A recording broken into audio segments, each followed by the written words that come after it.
Parents of Reddit, what are your I looked away for 1 second stories? My son was 3. We were leaving Target. He left my sight as I was adjusting my bags. Maybe 2 seconds, tops. Poof. He was gone. I tried to act cool, but my true crime podcast obsession got the best of me. The store locks down. We are all looking for him. People are checking cars outside. I'm calling my son's name louder than any intercom system. We were just about to call police. And then my toddler slides out of the car area and acts like, "Sup?" He decided it would be a most excellent idea to shimmy underneath the carts and sit there as the world turns inside out, searching for him. I hugged him and yelled at him for a good 10 minutes, ugly, sobbing. 100/100ths grateful for my Target folks. We catered lunch for them as a huge thank you and sorry my kid is an a-hole. Went to the toilet, leaving the newborn asleep on a blanket on the floor, on top of a large, fluffy carpet. 3-year-old was watching TV nearby, came back to find baby literally rolled up in carpet like a dead body. 3-year-old sitting on top, with a cushion under him too. Still don't know how he did it at all, let alone so quickly, and how the baby was totally chilled and unharmed. I was the kid in this scenario. I was about 4 years old and wanted a carrot to snack on. Mind you, the carrot absolutely had to be peeled and no other way was acceptable to me, lol. My mom was exhausted and laying down on the couch but didn't mean to doze off, but hey, parenting is tiring and she did deserve that nap, lol. Instead of disturbing her, I decided to attempt to peel the carrot myself and sliced TF out of my thumb and freaked out. I remember the blood vividly. LOL, she freaked out too but managed to stop the bleeding and doctored me up. Thinking I learned my lesson because I was presumably a smart kid, she laid back down after that incident. No, she should have known better. I proceeded to stick a pair of tweezers in the light socket of the kitchen while snacking on my carrot. Shocked myself good and blew the power out.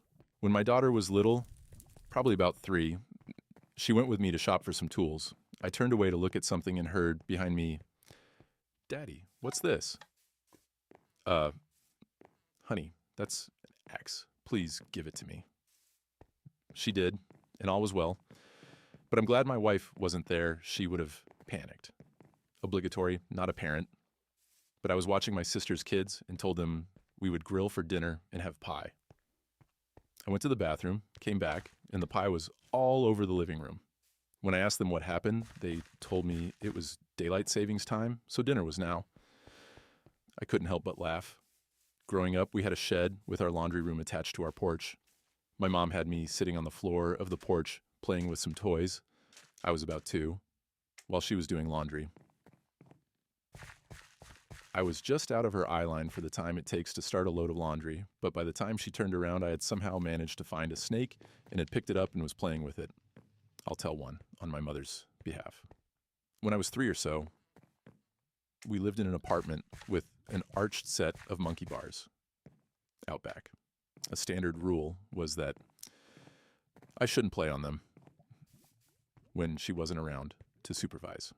Well, one day, I was playing on them when the phone rang, so she ran inside to answer it. But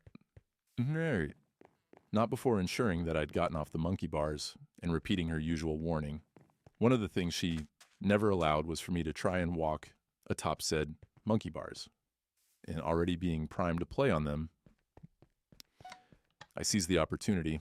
I'd made it to about the middle before I lost my balance and fell through the bars, wangling my head on them as I passed, and then landing more or less headfirst onto hard, packed dirt. Had a stutter for years after that. And I suspect the process of getting over that is why I don't speak as if I grew up where I actually did. I looked away for 1 second, and my son, 1 year at the time, ate my pack of cigarettes that I thought he couldn't reach. Called poison control, and they told me he'd be fine, and he'll probably throw up. When he did throw up, noticed he only ate a little bit, if the tobacco, no filters or anything. I quit soon after that. I was on trip to the Oregon coast with my sister, niece, and nephew. My nephew was right at the indestructible 2, 3-year-old toddler phase, and kept wanting to run out into the surf. We were letting him play in the shallow water as it rolled up the beach. I turned to my sister to say something, and we both looked away for no more than 3 seconds. In that time, a smaller but powerful wave came up and knocked him over. He was still in no more than 1 inch deep water, but was lying on his back, rolling around, trying to get up. There was no danger, but man, that kid has always been accident prone. It was not me, but it was my brother. Our whole family was at the beach, and my brother was 3. Our parents called us to get some snacks. Then, as I turn around, I see my brother walking into the deep water. I ran as fast as I could to pick him up. My mom was screaming that whole time. Ha ha ha. Not a parent, but the child of the parent. When I was 6 years old, we were at the pier, and I wanted to play with the fish in the water. At that point, I had tried to jump off the pier 2 times prior, and my mother knew better than to take her eyes off me, or just me and her. She took my grandpa, who didn't believe I tried to jump off the pier to play in the water, and he took his eyes off me. All my mom heard was my grandfather say, "Fuck," louder than she ever heard, and saw me dangling by my ankle from my grandpa's hand, just barely in time before he would have grabbed my shoe. My 2-year-old son took off out the front door and was heading down the rural road we live on while my wife was in the bathroom. My sister-in-law happened to be arriving at our house and stopped and tried to put him in her car and drive him back, but my normally docile yellow lab was with him and was having nothing of that. Fortunately, she managed to convince him to go back to the house, and our dog allowed her to live. I wasn't the parent, I was the kid. Back in 1980, my dad had a 1963 VW Beetle. We stopped to pick something up at the grocery store, and I waited in the car. The store had an inclined parking lot. I decided to release the parking brake, and the car, manual 4-speed left in neutral, rolled down the incline into a busy street. Found my baby boy had climbed to the top of a 4 feet tall dresser after stripping naked and covered his entire body, face, and hair with diaper cream. He performed this act in less than 3 minutes. I swore I would never tell this. At 19, I have a 9-month-old baby. I leave her on the bed to go pee. A beautiful spring day, windows open, cleaning. I come back. She's gone. Yet I can hear her. I am frantic, alone, and losing it.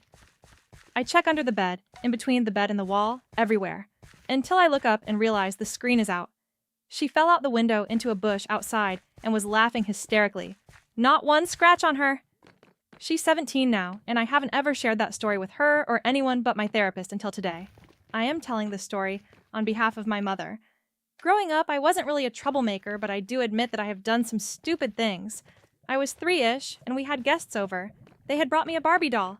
So, at some point, I was alone at the living room watching Dora the Explorer while everyone was at the kitchen.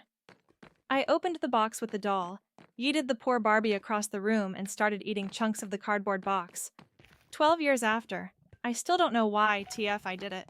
When my mom finally came in the living room, she had the most horrified expression I ever saw. I kind of remember the whole thing. From that point on, she always was paranoid when leaving me alone. I can't really blame her thought. I would have had a panic attack too if I saw my toddler eating cardboard. My mom told me a story about me when I was 4 years old. She went to the kitchen for something and I got oddly quiet.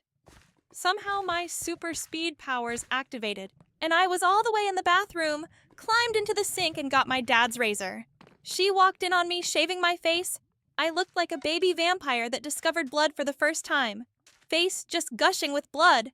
I'm smiling and giggling, and my mother was absolutely mortified. I'm in my mid-20s now and still have scars on my face from this. Speaking on behalf of my mom, since she'd never touched Reddit. I was around 7, I think.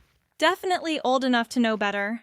We were at Walmart, and I asked my mom if I could ride in the cart because I was tired. She said, "Yeah, but hang on," so she could put her purse in the seat and get her list out. My dumb ass was too impatient to hang on, so I tried to climb in the cart myself while she was turned around grabbing some coupons. I flipped over the cart and fell headfirst inside of it, cracking my head open. I started bleeding everywhere. I don't even remember it hurting. I was just in shock because of how my mom was reacting.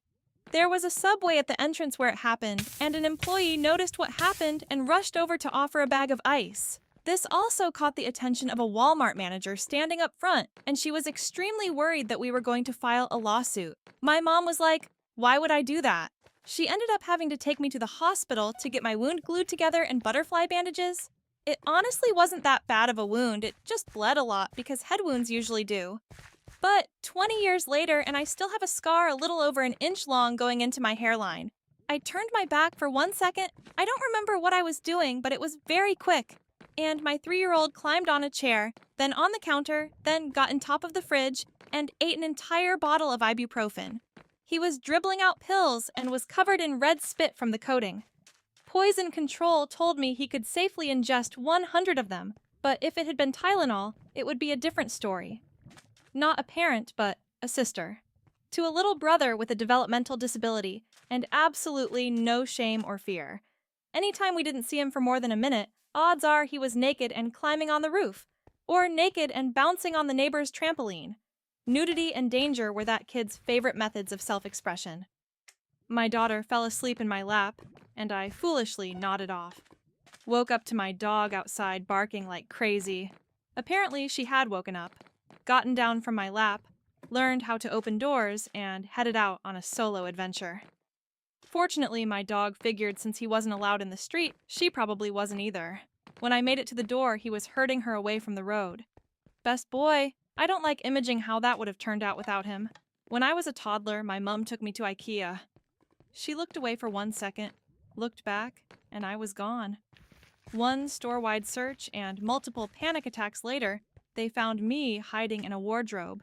I made a box fort for my kids with a washer, dryer, and cooler box. While they were in it, I gave them their crayons and said they could use them to write on the walls. I walked away, and when I returned, they were drawing on the house walls, not the box fort walls. I learned to be more specific in the future.